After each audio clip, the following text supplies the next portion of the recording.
Glorificado seja Deus pela oportunidade que Ele nos dá de meditarmos em Sua palavra.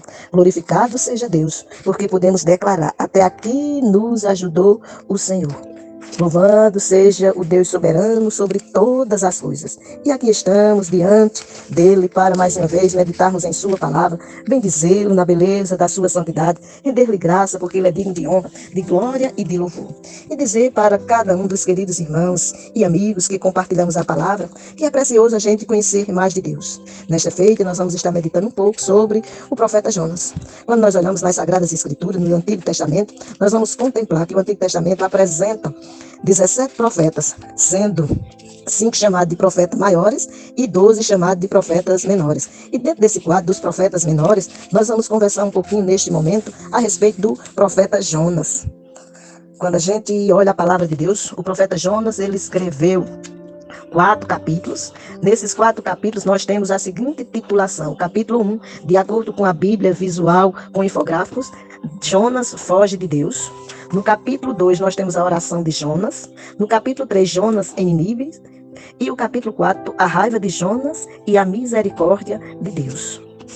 As ideias centrais do livro de Jonas compreendem são quatro, as quais são: Deus é soberano, ele tem o controle absoluto e todo o poder e realizará os seus planos na terra.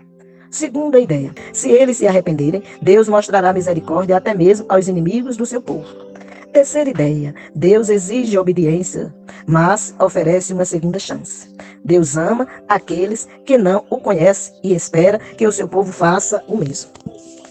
Ainda um contexto na Bíblia de estudo conselheira a respeito deste livro nos diz: o relato de Jonas é um dos mais fantásticos da Bíblia e por isso mesmo é bastante conhecido. O profeta que fugia de Deus, sendo então engolido e transportado por um grande peixe, nos ensina muitas coisas. Existem entendimentos diferentes sobre este livro. Há os que acreditam tratar-se de parábola antiga, contada para ensinar uma mensagem bem no estilo da sabedoria oriental. Já outros não têm a menor dúvida de que se trata da narrativa de um evento dramático que aconteceu na história israelita. De acordo com 2 Reis, capítulo 14, versos 25 a 27, Jonas é mencionado como profeta de Deus que predisse a recuperação do território de Israel pelo rei Jeroboão II. Ali nos é explicado que Deus teve pena da aflição do seu povo e favoreceu as reconquistas. Jonas era, portanto, um profeta com reputação de ter sido aprovado por Deus, pois essa sua palavra se cumpriu historicamente. Assim sendo, o período em que Jonas viveu se situa em torno do ano 800 a.C. a 750. Ele era originário de Gat-Efé, localizada próximo da atual Nazaré. Já quanto ao tempo em que sua epopeia foi transformada em livro, não sabemos. Muitos estudiosos estimam que tenha sido mais tarde, no século 6 ou 5 a.C. Jesus utiliza o relato de Jonas para ilustrar sua própria experiência de morte e de ressurreição, pois também passaria um tempo no fundo da terra, para depois reaparecer. Ele disse que esse seria o único milagre oferecido aos que não queriam crer nele, capaz de afirmar sua origem divina, conforme está em Mateus capítulo 12, versos de 38 a 42. Estamos, portanto, lidando também com um relato que aponta para o evento crucial da intervenção de Deus na história humana, que nos é dado para receber fé. Somos então convidados a aprender o máximo possível sobre algo extremamente importante. Além desses contextos colocados a respeito do livro de Jonas, ainda queremos dizer que, quando você faz uma leitura de forma geral sobre o livro, como já citei, 2 Reis, capítulo 14, verso 25, ainda temos outros contextos a respeito do mesmo, que nos diz o seguinte: o propósito do livro é encorajar os israelitas a atenderem ao chamado de Deus para estender sua misericórdia às nações. O livro data entre 750 e 613 a.C. e apresentam as seguintes verdades fundamentais. Isto de acordo com a Bíblia de Estudo de Genebra. Deus conclama o seu povo a tentar conseguir que as nações se arrependam. O povo de Deus irá sofrer descontentamento divino se não estender a misericórdia de Deus às nações. E Deus tem prazer em mostrar misericórdias aos gentios arrependidos. Deus não só trabalha, não só lida em favor dos judeus. Por que eu falei o termo trabalho? Porque em Isaías capítulo 64, verso 4, olha o que diz o texto. a respeito de Deus trabalhar, de Deus agir, de Deus operar, de Deus fazer por aqueles que confiam nele. Diz o texto 64:4, porque desde a antiguidade não se ouviu, nem com ouvidos se percebeu, nem com os olhos se viu Deus, além de ti, que trabalha para aqueles que nele esperam. Você está esperando em Deus? Saiba que Deus está trabalhando por você. Você tem confiado em Deus? Saiba que Deus se alegra naqueles que confiam nele. Citando a forma da divisão do livro de Jonas, de acordo com a Bíblia de Estudo de Genebra, você tem na Bíblia, divisão infográfica, Jonas foge de Deus. Na Bíblia de Genebra, o título é A Vocação de Jonas, a sua fuga e o seu castigo. Eu vou ler o capítulo 2, que fala exatamente, ou que trata, ou que especifica exatamente a oração de Jonas no ventre do peixe. Jonas é convocado por Deus para ir para Nínive e pregar aquele povo, e Jonas foge. E ele é engolido por um peixe. Estando no ventre do peixe, ele faz a seguinte oração, capítulo 2. Então Jonas, do ventre do peixe, orou ao Senhor seu Deus e disse: na minha angústia clamei ao Senhor, e ele me respondeu. Do ventre do abismo gritei, e tu me ouviste a voz. Pois me lançaste no profundo, no coração dos mares, e a corrente das águas me cercou. Todas as tuas ondas e as tuas vagas passaram por cima de mim. Então eu disse: lançado estou de diante dos teus olhos, tornarei porventura a ver o teu santo templo? As águas me cercaram até a alma, o abismo me rodeou, e as algas se enrolaram na minha cabeça. Desci até aos fundamentos dos montes, desci até a terra, cujos ferrolhos se correrão sobre mim para sempre. Contudo fizeste subir da sepultura a minha vida. Ó Senhor meu Deus, quando dentro de mim desfalecia a minha alma, eu me lembrei do Senhor e subi a ti a minha oração no teu santo templo. Os que se entregam à idolatria vã abandonam aquele que lhes é misericordioso. Mas com a voz do agradecimento eu te oferecerei sacrifícios. O que votei, pagarei. Ao Senhor pertence a salvação. Falou, pois, o Senhor ao peixe, e este vomitou a Jonas na terra. Depois de o Senhor responder a oração que Jonas fez no ventre do peixe, diz o verso 3, quando o peixe joga Jonas na terra, veio a palavra do Senhor segunda vez a Jonas, dizendo: desponte, vai à grande cidade de Nínive e proclama contra ela a mensagem que eu te digo. Levantou-se, pois, Jonas e foi a Nínive, segundo a palavra do Senhor. Ora, Nínive era cidade muito importante diante de Deus, e de 3 dias para percorrê-la. Começou Jonas a percorrer a cidade, caminho de 1 dia, e pregava e dizia: ainda 40 dias, e Nínive será subvertida. Após essas colocações feitas por Jonas naquela cidade, veja o que acontece a partir do verso 5 do capítulo 3. Os ninivitas creram em Deus e proclamaram um jejum e vestiram-se de panos de saco, desde o maior até o menor. Chegou esta notícia ao rei de Nínive. Ele levantou-se do seu trono, tirou de si as vestes reais, cobriu-se de pano de saco e assentou-se sobre cinza. E fez-se proclamar e divulgar em Nínive, por mandado do rei e seus grandes: nem homens, nem animais, nem bois, nem ovelhas, prove coisa alguma, nem os levem ao pasto, nem bebam água, mas sejam cobertos de pano de saco, tanto os homens como os animais. E clamaram fortemente a Deus, e se converteram, cada um do seu mau caminho, e da violência que há nas suas mãos. Quem sabe se voltará a Deus, e se arrependerá, e se apartará do furor da sua ira, de sorte que não pereçamos.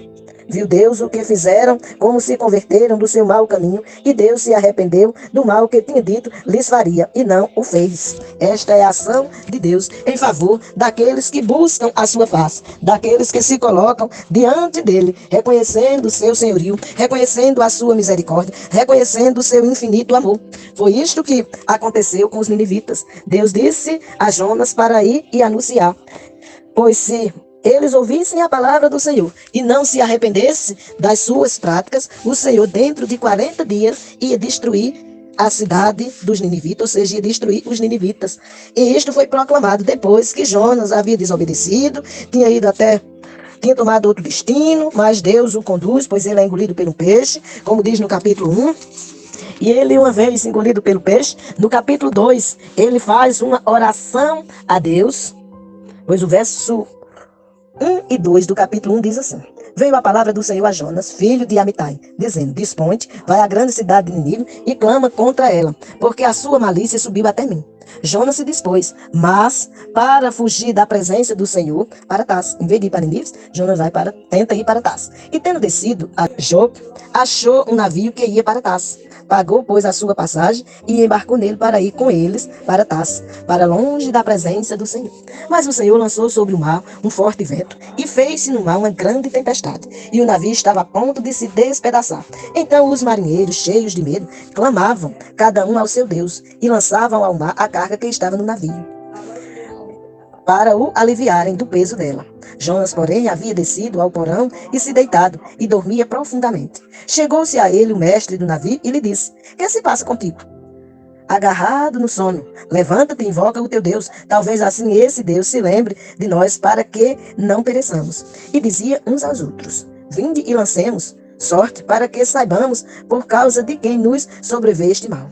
E lançaram sortes, e a sorte caiu sobre Jonas. Então lhe disseram: Declara-nos agora por causa de quem nos sobreveio este mal. Que ocupação é a tua?